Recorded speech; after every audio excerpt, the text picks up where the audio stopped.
I'm Michelle Poremski with the podcast 180 Your Life. Thank you so much for joining us. We pair health and wellness with the grief journey so we can grow stronger together. Today, I have with me, and on part 4 of our 5-part series of using essential oils in your life, Linda Woodley. Thank you for joining us. Thank you, Michelle. Linda is one of my all-time best friends, and she is a health and wellness advocate that has spoken into my life for decades. And she has really helped me to find healthy strategies for myself, my family, my children. So I thought, as I am empowering the health in my life, that I would share one of my dear friends with you.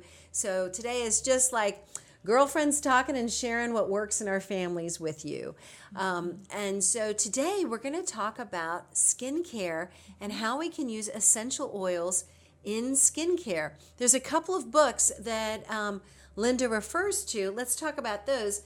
One is called Modern Essentials, The Complete Guide to the Therapeutic Use of Essential Oils. And the other one is Emotions and Essential Oils, a reference guide for emotional healing, 2017, 6th edition. You can find these on Amazon.com. Fantastic. So talk to me about your journey with essential oils and skincare, Linda.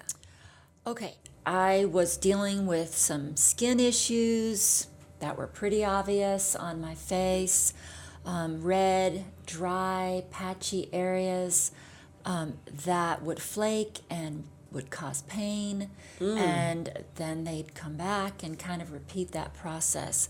When I started with essential oils, I started incorporating them into my skincare regime that I was already using. So for me, each day, 2-3 times a day, I like to use witch hazel. It actually has natural anti-inflammatory properties. However, I started infusing the essential oils into the witch hazel, which I love to do upon wakening, just over my eyes to reduce inflammation or puffiness around the eyes. The oils I like to use for that are lavender. That's one of my favorite. And I also love jasmine. The essential oils have a lot of natural cleansing properties to them. So we can use them in conjunction with our skincare regime and incorporate, like Melaleuca is great for cleansing the skin. So you could use it with whatever you're currently, add a drop or two to whatever you're currently using, or put your cleanser in the palm of your hand and apply a drop of Melaleuca. Especially, it's good for all skin types, but if you are prone to acne, anything like that, very good for that. So I would highly recommend a drop, and then you could even apply a drop topically afterwards if you'd like. That's awesome. Now, of course, if you're making any change to your diet, please consult your doctor. And we're saying that the oils are helpful to the body. They do not heal the body, but they give the body the elements that it needs so that it can heal itself. Talk to me about, there was something that you used that recently, Linda came in and she's staying with me because she's one of my dear friends. What is this right here? Okay, so that's the Melaleuca we just spoke about for cleansing properties. Using that with your, for your skincare regime. For a skin wash, right. That's right. So what else do you want to talk about? All right, so I like to apply also in my moisturizer some essential oil support. Oh, that's Now, great. actually, essential oils can reduce inflammation on the skin. So puffiness, They can help do that. Puffiness under the eyes. For me, we have got 3 of my favorites in the line. We have rose and jasmine and neroli. These girls are all flowers. These essential oils are extracted from the flower of the plant, and very strong cleansing, anti-inflammatory, and just beautifying to the skin, bringing that color back, that natural color. So I use them first thing in the morning, last thing at night. How do you use them? How do you apply? I love these oils because they actually come in these roller bottles with fractionated coconut oil. So you're getting that moisturizing benefit from the fractionated coconut oil. You're also getting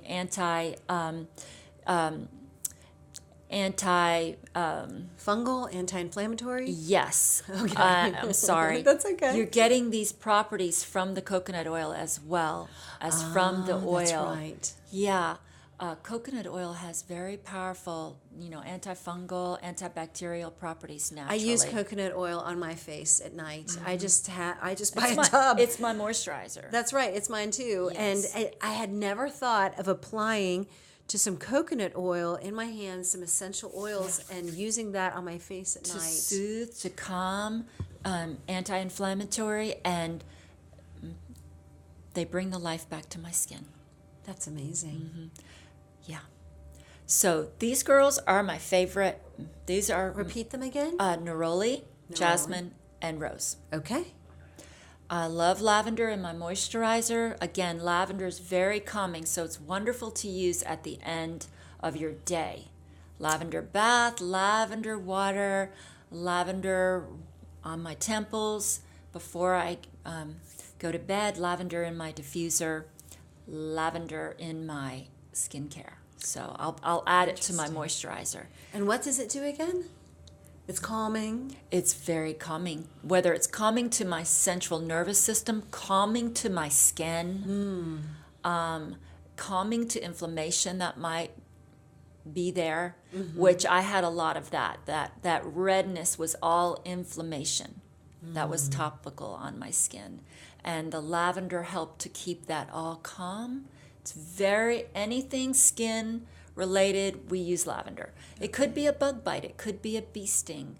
Mosquitoes hate lavender. Lavender is a wonderful mosquito repellent, bug repellent. So not only are you going to smell good, but you're going to keep. It can help keep them away. Yeah, you're going to keep all that stuff away. All right. Well, what else would you like to talk about? I see we have some myrrh here. Okay, so myrrh is also Some more myrrh. So myrrh is what we want to talk about for skin as well.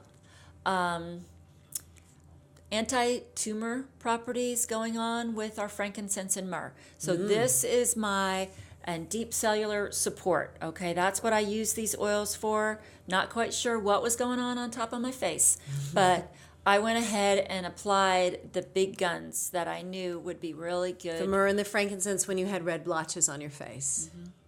And all of that swelling has reduced greatly over the years that I've been using essential oils. So, yes, the before and after is, Significant. I can see it because I know Linda. But So the frankincense and myrrh together are just a really powerful combination for areas of concern. okay, that's good. And of course, see your doctor before you make any changes to your healthcare regime.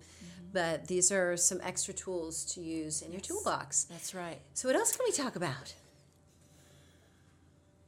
I don't know, Mimi, did you have any Things that I do.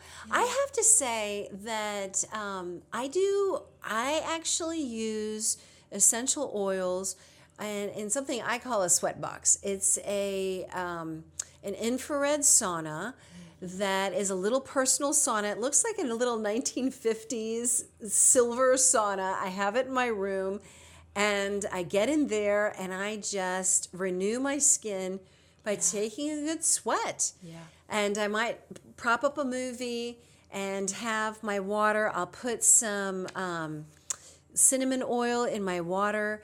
And if my shoulders might be hurting, I'll put some topical oil of like Deep Blue that you've sent me on my shoulders. That's really helpful. And I might put some coconut oil on my face, and now I'll be infusing it with some essential oil like frankincense. You have to make sure, test it on a place where it doesn't, is it going to be okay near your eyes, or don't put it right under your eyes. Right. Just to make sure that your eyes aren't sensitive. But you just have to experiment with it. And I have to say, I'm going to be 50 in February. I think my skin's not doing badly. And I look at your skin, you look amazing. And it's a wonderful way to incorporate essential oils that will only benefit your body. Oftentimes we're concerned about different products that we put on our body. You know, how are those chemicals going to react with our endocrine system, our hormones over long periods of time? The great thing about essential oils is that they're plant-based. So, you know, I would say that I have only found that it's been good for my body. So that's been a huge benefit to me. I'd like to learn more. Now, you call yourself, you know, you can be found at mydoterra.com/the rose drop. All one word, the rose drop. Now, you told me something about rose essential oil that I didn't know. Tell me more about that. Okay. Each of the oils has a megahertz or a frequency associated with it. As we know, all of our cells are vibrating at a frequency. And rose actually has the highest megahertz or frequency of any plant on the planet. Really? That makes it very beneficial when we align ourselves with these plants, when we bring them to us and we apply them or internalize them or breathe them in. We're getting that support, that the actual essential oil is the immune system of the plant. Isn't that interesting? So how would you apply the rose? Is that something you can ingest, or you would only put it topically? This we would put topically. We could apply this over the heart. We could apply this to the back of the neck. Awesome support for the skin, beautifying effects that it brings to the skin, and the emotional support that it gives us. So it has cleansing properties, antibacterial, antifungal, antimicrobial. So all of these benefits are coming to us when we apply these oils, and particularly the rose. Again, we bring that megahertz to our bodies. It is the strongest of any of the plants in the plant kingdom. Wow. The rose is, and I just love that. So That's wonderful. It's my favorite. So I would think that applying, say, like a frankincense with the rose, or, you know, frankincense, you've called it the king of all essential oils. Right, because it helps other oils. It enhances their properties. It does, and yes. So these, once again, are really great tools to experiment with. Let's go through their names again. It's the rose, jasmine, neroli, okay, and then They're all flowers. You said you like to combine lavender and lang lang. How do you use that? Just once again, I like to put it in my hands before bed and cup And smell it. and breathe. Do you apply it to your skin as well? And then whatever's left, I can go to the back of my neck, back of my shoulders, my wrists, places where I might Sleep. smell that, and just receive And what that. does that do for you? Very calming to the central nervous system, helps my body know what time it is. It's time to rest. It's time to calm and soothe. So these oils will support me that way. And then the myrrh and the frankincense. We put this on areas of concern for deep cellular support. Okay? It could be, for me, it was my face. It could be another area of concern. It could be an area of concern that's internal that you want to get to. So you can take these oils that are certified pure therapeutic grade internally, and you could do that by taking it a couple drops on your tongue, or you could actually apply topically to the area of concern wherever that might be. And there's another thing that you can do too, which is I went to Whole Foods and I purchased little clear gel caps. And I take these essential oils and I open them up. I don't know that I can open this one. But the way that they are, the way that the tops are like this, you can actually put the gel cap over the top, and I pour a couple of drops into my caplet, cap it off. I might make a combination, and especially when I need immune support, I do that for my body to strengthen my body, which brings me to the next topic that we're going to be talking about: immune support in our last installment of using essential oils to boost your health. We will be talking about that in our next podcast. Be sure to check that out. this evening, Linda is going to be cooking for our widows at our widow workshop at the 180 Your Grief Widow Empowerment Center. She's offering a free cooking with essential oils workshop.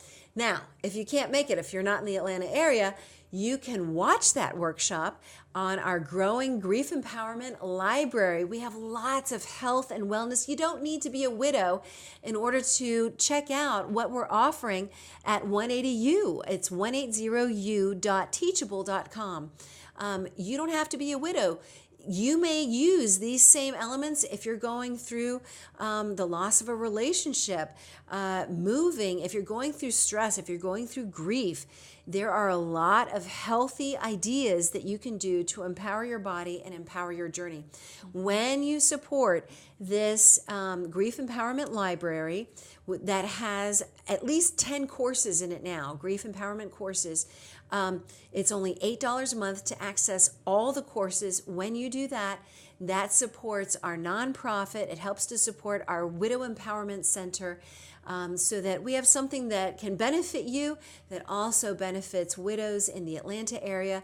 And then as we continue to grow, we help to train leaders in other parts of the country so that they can empower their widowed communities. We hope that you'll join us, because we are fully, our support comes from crowdsourcing. So thank you so much for joining us. Be sure to check us out in the next podcast. God bless, and we'll see you later.